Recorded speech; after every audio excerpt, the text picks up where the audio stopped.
Okay, ji. Today we shall discuss about the neural control mechanism. This is the new section or new chapter.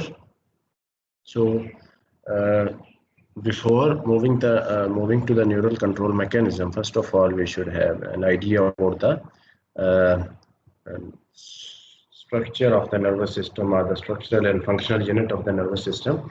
As all of you know that basic unit of the nervous system is either an individual nerve cell or neuron. And nerve cells, they are basically uh, operating by generating electrical signals, and those signals they basically pass from one part of the cell to the other part of the same cell, and they release specific type of the chemicals, and those chemicals are called neurotransmitters, and these neurotransmitters they are used for communication with each other. Neuron, they sometimes this also serve as integrator, and their output will be helpful for the balancing of inputs they receive from the hundreds or thousands of the other neurons, which are basically stimulating them. Neurons, if we talk about the structure and maintenance of the neurons, neurons are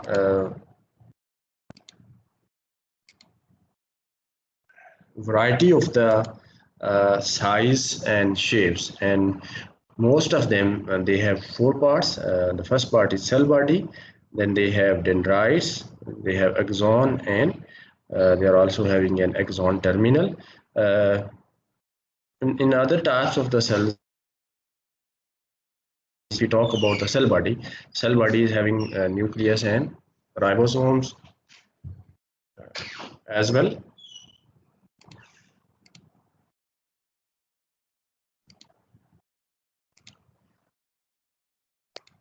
Just like a normal cell, the cell body of the neuron is having nucleus, ribosome, and cellular organelles, and genetic information and machinery which is necessary for protein synthesis. Mean neuron cell will have all the necessary organelles, all the necessary requirements which are present in a normal cell. Dendrites, they are forming a series of highly branched outgrowth which are originating from the cell body. Cell body and dendrites, they receive the inputs from other neurons, and dendrites being important in receiving the information, and they are performing important role, most critical role, as most crucial role as compared to the cell body. And the branching dendrites, if we talk about the branching dendrites, some neuron they can have as many as 400,000 dendrites. They can be present on a single cell body of a neuron, and when there are huge number of these dendrites, they will increase the surface area of the cell, and cell will receive more information, and neuron cell will receive more information. Its capacity to receive the signals will also be increased when there are huge number of the dendrites. If you talk about the axon is basically, sometimes it can also be called as nerve fiber. It is a single long process, and it extends from the cell body to the target cell. Axon can be few micrometers to a meter or more. If you talk about the length of the axon length can be from range from few micrometer to a meter or more. And the portion of the axon which is closest to the cell body, and the part of the cell body where the axon is joined with the cell body, they are called as initial segments, and it can also be called as axon hillock. And the initial segment is the triggering zone or the trigger zone, where in most of the cases the electrical signals are generated, and those electrical signals they then propagate away from the cell body to the axons, or sometime the signals can be propagated back to the towards the dendrites as well. Main axon can have branches, and these branches can also be called as collaterals, as just like that of the dendrites. Sometimes the axon can also have the branches, and those are called collaterals. And uh, axons and collaterals, they near their ends, they also undergo the further branching. And greater is the degree of the branching of the axon and collaterals, uh, the sphere or influence of the cell or the area of the cell will also be greater in that case.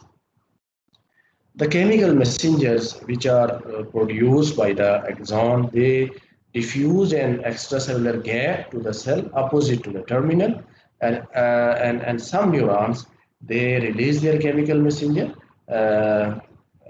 and they release their chemical messenger from bulging areas of the axon, and those bulging areas of the axons are called varicosities.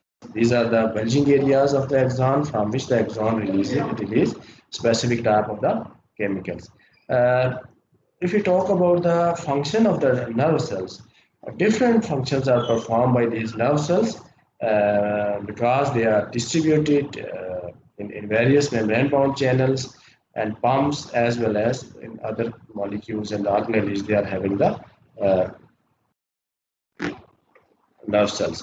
So this is the diagrammatic representation of a neuron. Here you can see these are the projections which extend from the cell body of the neuron, and a huge number of these dendrites will increase the receptive area of this neuron. Similarly, this is the area of the axon where it is initiated, or it is merging with the cell body. This initial area will be called the initial segment or axon hillock. Similarly, the axon along its length, it can undergo the branching, and these are called collateral, axon collateral, and this branching is very much extended at the end of the axon. These are called axon terminals. So we have axon collateral as well as axon terminal. This is another structure. So axon may be 5,000 to 10,000 times longer than the cell body. So neuron is a common type, but there are several other types which have no axon. Neuron can be observed through a microscope, and axon terminals, they are not properly seen in this diagram. So axons, they are covered by the myelin, and myelin is the protective layer that actually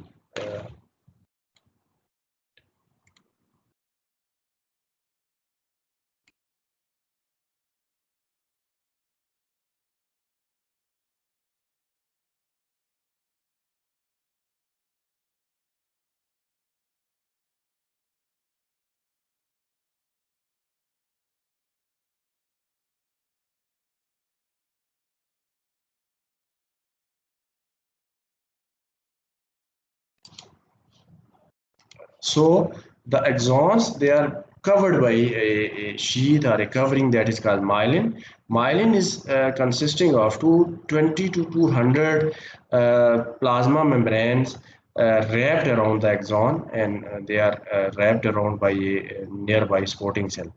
And in the central nervous system, the myelin forming cells, those are called oligodendria, oligodendrocytes. They are also called as oligodendrocytes.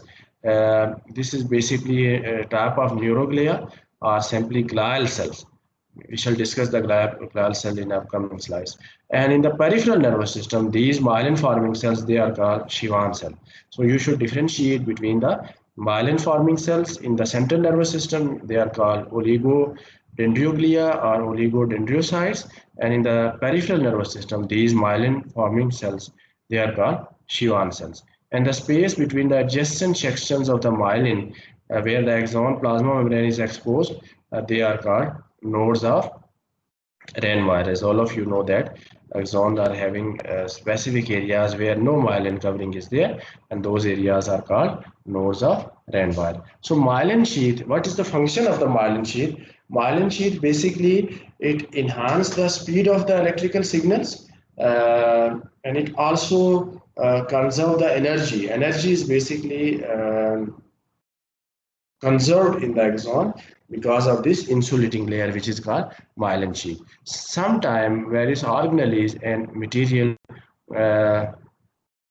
they can be moved as much as 1 meter from the cell body, where they are made to the axon, and its terminal in order to maintain the structure and function of the cell axon. Sometimes the materials are moved in the cell body and they are required to move towards the axon terminal so that the proper function of the axon and the neuron is maintained. So this movement is called axon transport. Mean when the materials are synthesized in the cytoplasm of the cell body of the neurons and they are transported towards the axon terminal to maintain the function of that particular axon. This type of the transport is called axon transport, and the substances and the organelles which are being moved, they are linked by the proteins to the microtubules in the cell body and the axons. And all of you know that microtubules are having the contractile protein, actin and myosin. So these materials, they are moved with the help of the microtubules, and these materials are moved along the axon towards the axon terminal, and their transport is called axon transport. Microtubules are basically behaving as a relays along which the transport occurs, and the linking protein, if we talk about the linking protein, it is behaving as a motor of an axon transport and as ATPase enzymes. It will provide the energy from split ATP to these motors, and ultimately axon transport of certain materials. It can also occur in opposite direction, mean the transport of the material from the axon terminal towards the cell body it is also possible, and this moment will be in the opposite direction. So by this route, which is called axon transport, growth factor and other chemical signals, they are picked up at the terminals. They can affect the neuron morphology, biochemistry, and connectivity. So this is also the route by which the harmful substances such as the tetanus toxin, the tetanus injection, which is mostly used after road accident or road injury. This tetanus toxin and herpes and polioviruses, they are basically taken up by the peripheral axon terminals, and they can ultimately enter into the central nervous system. So this is the route which is used by these harmful substances to enter into the body. Here you can observe the cross section of myelinization, that how myelin is actually covering and myelin forming cell. It can migrate around the axon, and it will form successive layers of the plasma membrane axon cells. So these are the myelin forming cells.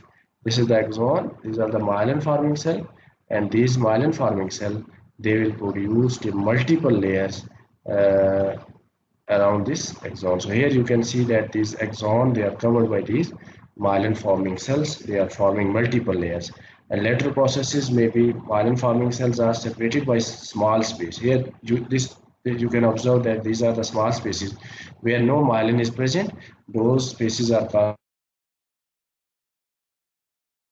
So axons are basically covered by this myelin sheath, and if there is demyelination, it can have a severe neurological disorder to the body of an individual. So these myelin forming cells, when they are present in the axon in those axons which are present in the central nervous system, those myelin forming cells are called oligodendrocytes or oligodendroglia, and when they are present in the peripheral nervous system, those will be called as Schwann cells.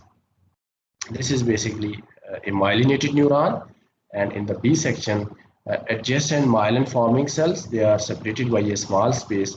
Here you can see this is the small space where and this space is called nodes of NY.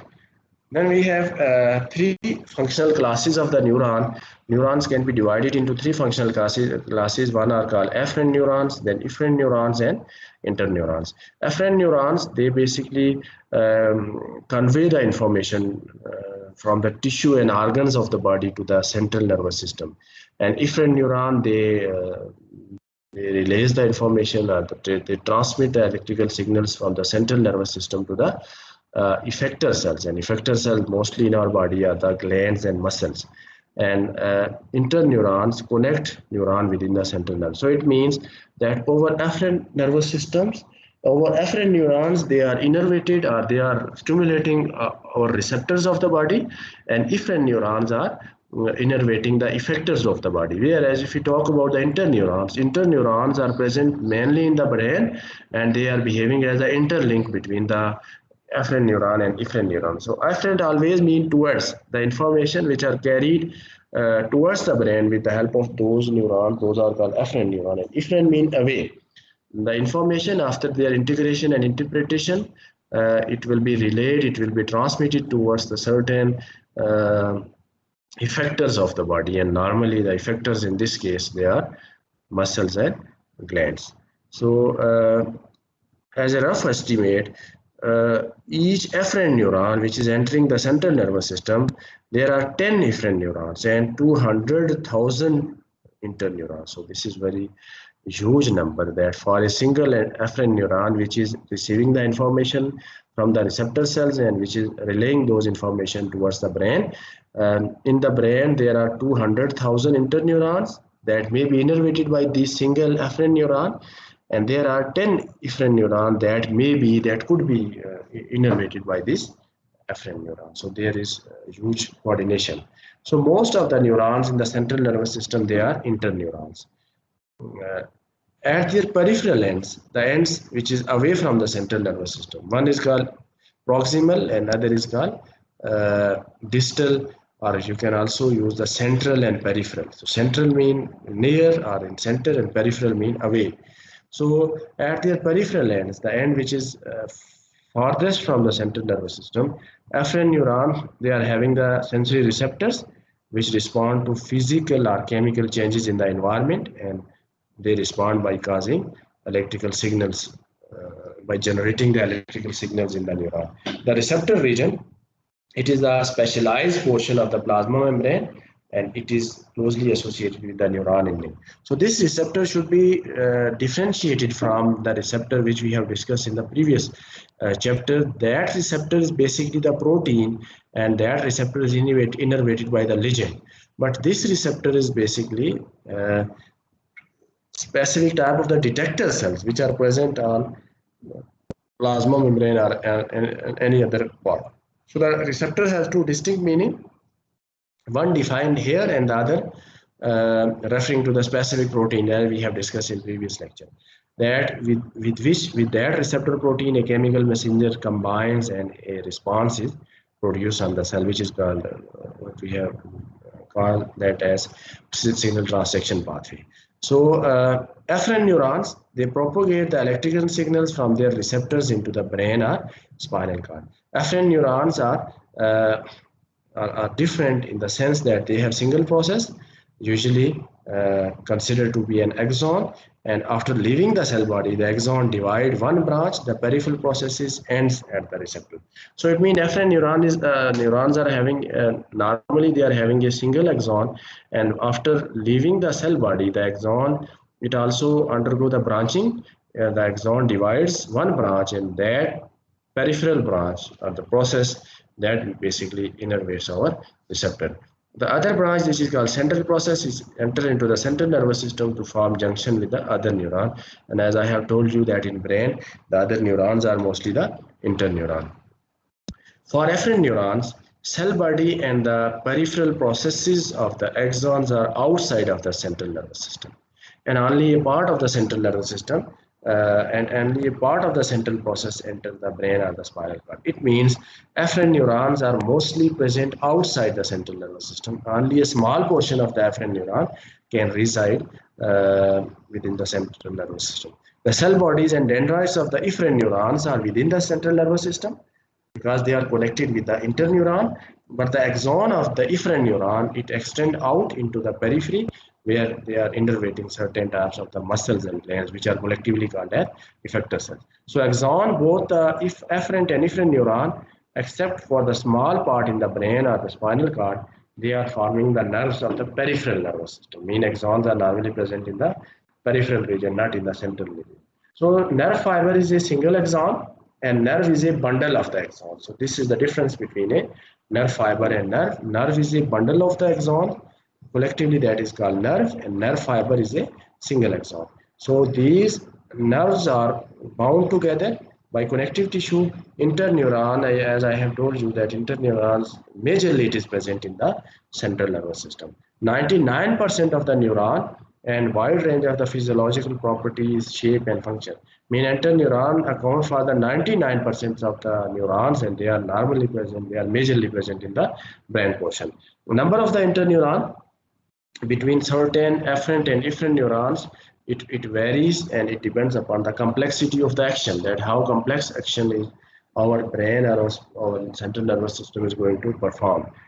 Similarly, we have another reflex which is called knee-jerk reflex. All of you must have experienced this type of the reflex. That is basically taping below the kneecap has no interneuron. The afferent neurons directly end into the efferent neurons because in case of knee jerk, or in case of for example, you have put your hand on very hot object. If the information is relayed to the central nervous system, it will take time, and your hand can be damaged severely. Or in case of knee jerk, you will feel uh, uneasy, as all of you must have experienced this knee jerk. So there is a reflex action, mean the information, they are not relayed to the central nervous system where interneurons are present. Informations are directly relayed to the effector neurons, and effector neurons are the efferent neuron will innervate the effectors. Effector preferably, effector will be the muscles and glands. So in this case, your muscles, they will relax or contract, or if they are glands, they will secrete certain secretion. So here you can see this is the central nervous system. This is, we have the afferent neuron. Afferent neuron is having its ending at the receptor. They receive the information from the external environment, and the cell body of this afferent neuron is again in the, some part is in the central nervous system, and majority of the part is in the central processes, they are present in the peripheral nervous system. Then we have interneuron. Here you can see that interneuron, it is innervating both afferent and efferent neuron. This interneuron, 99% of these interneuron, they reside in the nucleus, and from the brain, the axon terminal of this efferent neuron, it will innervate certain muscles and glands. Those are called the effector cells.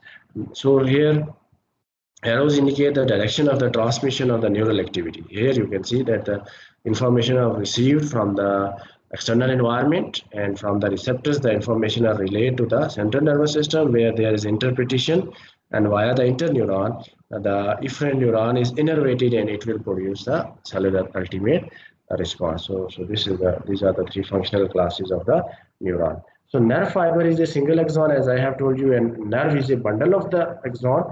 I think this is the,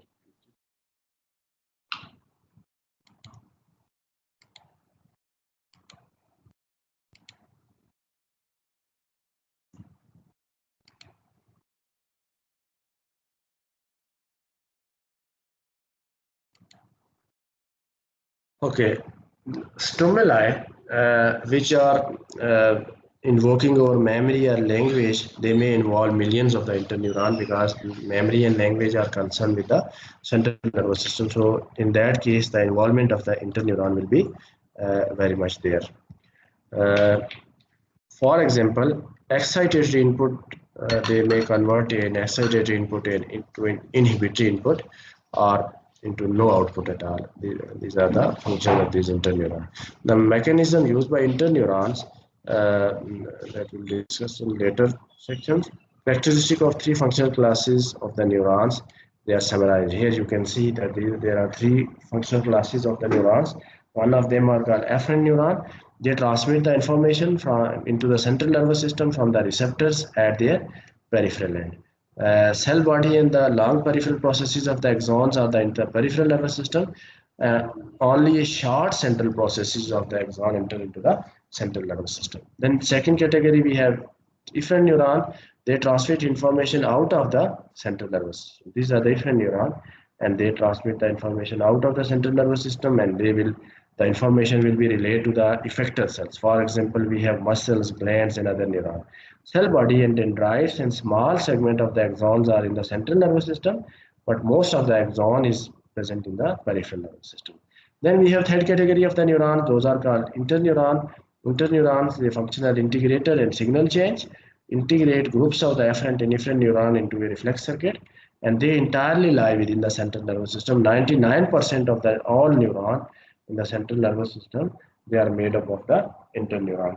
So specialized junction between the two neurons, where one neuron alters the activity of another neuron, that is called synapse. As all of you are familiar with this term, that one neuron, it innervates the other neuron, a junction is produced between these two neurons, that is called synapse. Most synapses, the signal is transmitted from one neuron to the another by a neurotransmitter. As all of you know that neurotransmitter are basically the chemical messenger, and sometimes they are also involved in the nerve stimulation. The neurotransmitters, once where they are released from the one neurons, they will alter the receiving neurons by binding with the specific membrane receptors. On the receiving neuron, for this neurotransmitter, which is chemical messenger, which is legend, there are certain types of the receptors that must be present on the surface of the postsynaptic neuron. This can also be called as postsynaptic neuron. So it means that receptor with the sensory receptors, they are two different terminologies. Altogether, they are different. Synapse, as I have told you, that synapse can be between the axon terminal of one neuron and the dendrites and cell body of the second neuron. In certain cases, synapse also occur between two dendrites or between a dendrite and a cell body to ultimately modulate the input into the cell, or between an axon terminal and second axon terminal to modulate its output. Neurons which is conducting the signals towards the synapse is called presynaptic neuron, and a neuron which is conducting the nerve impulse, which is conducting signals away from the synapse, those are called postsynaptic neuron. So single neuron, it can be postsynaptic to one cells or presynaptic to the other, and a postsynaptic neuron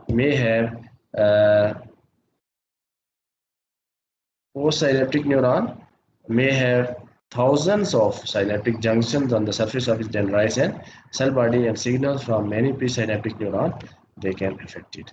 Then we have, as I have told you, that there are certain types of the supporting cells which are supporting the axon portion of certain neurons to form the covering which is protecting the axon terminal of the neuron against certain hazards. So these basically, they are called glial cells.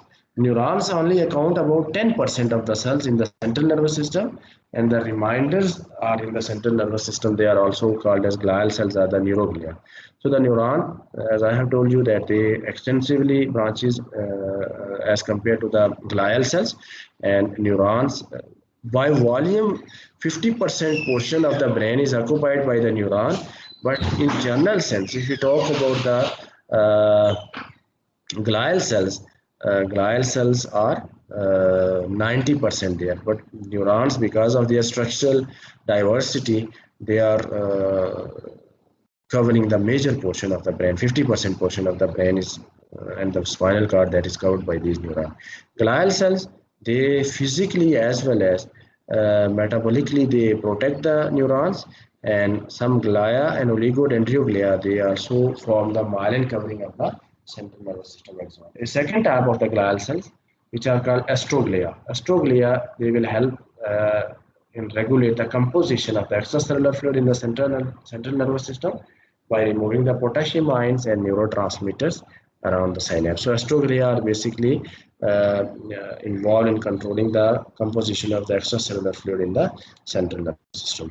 Astroglia, it also sustains the neurons metabolically. For example, it will provide glucose to the neuron, and that neuron will be able to remove ammonia. So astroglia, they also guide the neurons once they are migrating, and neurons growth by growth factor, that is also stimulated by these astroglia. Astroglia also have the neuron-like characteristic. For example, they are having the ion channels, they are receptors for certain neurotransmitter, and enzyme for processing them, and they can also generate the weak electrical signals. That's why we can say that these astroglia, they are very much similar to the neuron. In addition to their roles, astroglia is also involved in information signaling in the brain. Third type of the glial cells, that those are called microglia. Microglia perform immune function in the central nervous system. Schwann cells, which I have told you that the myelin forming cells in the peripheral nervous system. Schwann cells, the glial cells of the peripheral nervous system, have most of the properties of the central nervous system glia. And Schwann cells, they produce the myelin sheath of the peripheral nerve fibers. Network of the nerve cells, processes that categorize the nervous system, they are similar in all human being, depends upon the outgrowth of the specific axon to specific targets. And development of the nervous system, as all of you know, that it begins with a series of division, the precursor cells, and those precursor cells ultimately they are converted into neuroglia or the glial cells. After the last division, each neuronal daughter cell differentiate, migrates to its final location, and sends out the processes that will become axon and the dendrites. So specialized enlargement, which is called growth cone, it can form the tip of the each extending axon, and it is helpful in finding the correct route and final target for the process. If you talk about the growth of the axon, axon after it's growing is guided along the surface of the other cells, most commonly the glial cells, and glial cells which particular route is followed depends it will be dependent upon how attracting, supporting, deflecting, or inhibiting influences that are exerted by the specific type of the molecule. Some of these molecules, such as adhesion molecules, they reside to the membranes of the glia and aberronic neurons. Others are soluble neurotrophic factors. For example, we have growth factor for neural tissue in the extracellular fluid surrounding the growth cone or its distant target. Assalamu alaikum. Hello. वालेकुम सलाम. जी जी. वालेकुम सलाम. जी जी. मुमताज भाई खैरियत है, ठीक है. सेठ. नहीं नहीं, कोई मसला नहीं.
वो ना मैम आगे से रिस्पॉन्स नहीं दे रही, मैसेज देती है। अच्छा चलो मैं उनसे बात करता हूँ। आपका नाम क्या है? आयशा। आपका? मेरा निम्रा सादी। मेरा सर क्विज रह गया था, मैंने पीडीएफ किया था वो पेपर, और अच्छा। मेरा क्विज रह गया था, याद नहीं रही, तो उसने भी टाइम लैग से मैम को वापस इन्फॉर्म किया, बट मैम व्हाट्सएप पे किया था उनको, ठीक। सेंड कर दिया था, तो मैम उन्होंने रिस्पॉन्स नहीं दिया मुझे। ठीक है मैम मैं बता देता हूँ। Okay ji,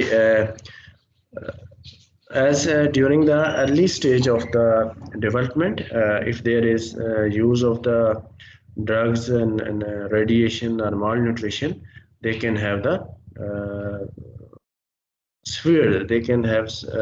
severe effect on the developing neurons as well as the nervous system. So development of the nervous system, it basically starts after the growth and projection of the axon, and newly formed neurons and synapses, they degenerate. In fact, as 50 to 70% of the neurons, they die by apoptosis in some regions of the developing nervous system. So why this huge number of the neurons, they undergo self-destruction or the apoptosis? Uh, it is basically neuroscientists, they speculate that in this way the connectivity in the neuron system is refined or fine-tuned. I mean, those neurons which are either not properly developed or having any type of the abnormality, they are basically removed by the apoptosis, and hence there is fine tuning of the neuron, and only those neurons will survive which are showing the better transmission and better connectivity. So if we talk about the location of the neurons in the mature central nervous system, and shape of the neuron, it will not change, but removal of synaptic contacts, that can also begin during the fetal development, at a slower pace, and throughout the life, as part of the normal growth, learning and aging. It means that the shape of the neuron will remain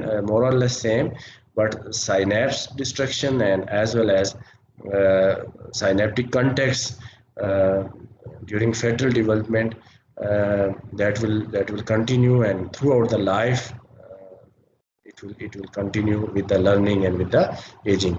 And neuron precursors, the precursor cells are those cells during the development, their fate is determined and ultimately they develop into specific structures.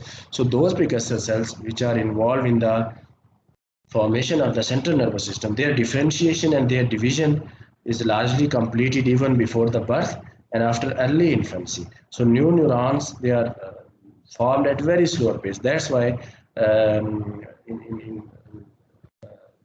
in general life you have observed that if any person suffers from brain injury or spinal cord injury, there are very few chances that that person might recover from that injury. So because the new formation of the neurons, the new neurons, they are formed at very lower or slower pace, and they can replace to those neurons that die.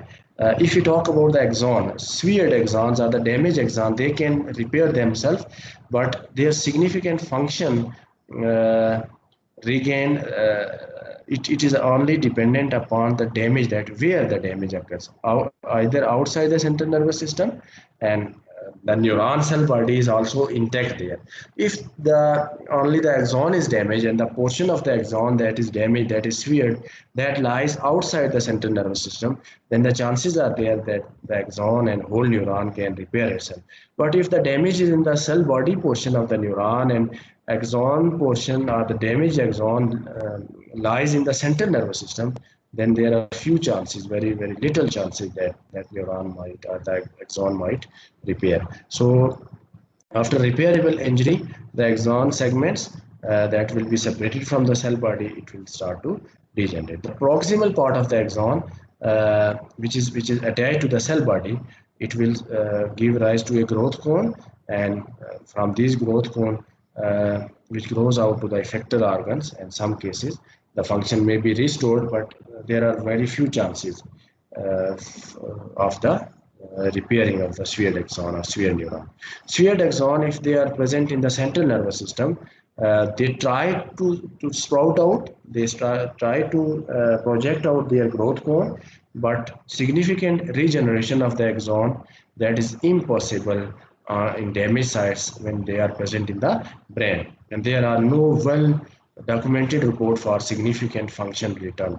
So basic differences of certain central nervous system neurons and some property of their environment mean there are certain inhibitory factors which are also present in the central nervous system, and those inhibitory factors are provided by the nearby glial cells that basically prevent their functional restoration or functional regeneration.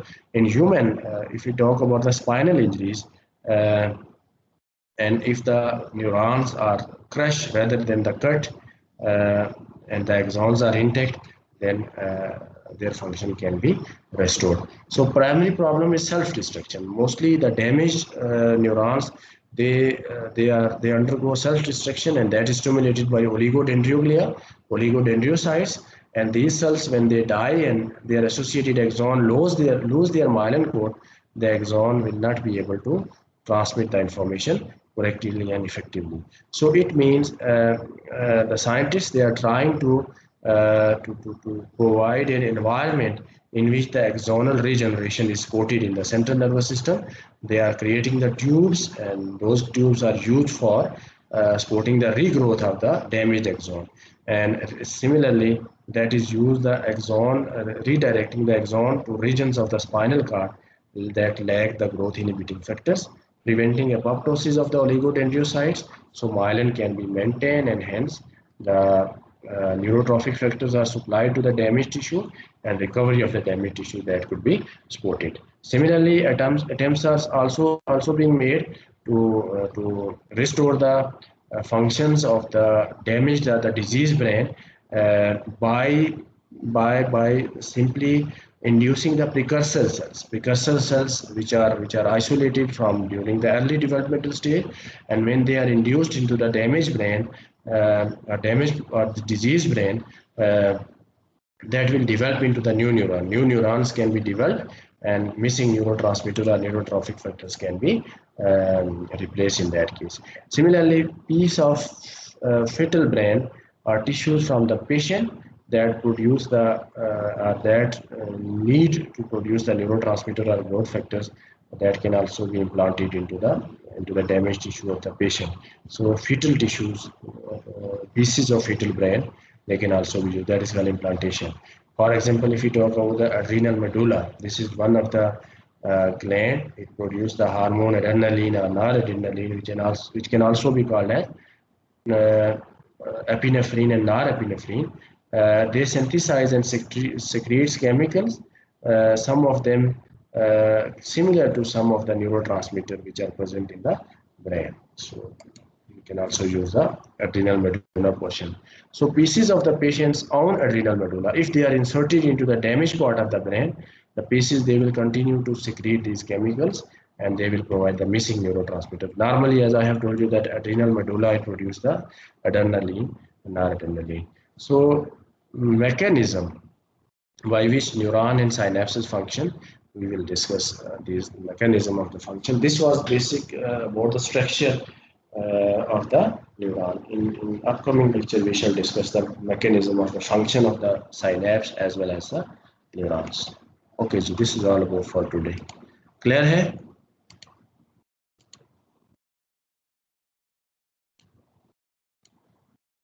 Any question?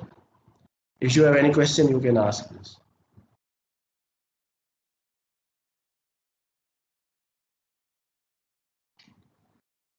Can you hear me? Yes, sir. Okay, if you have any question, you can ask.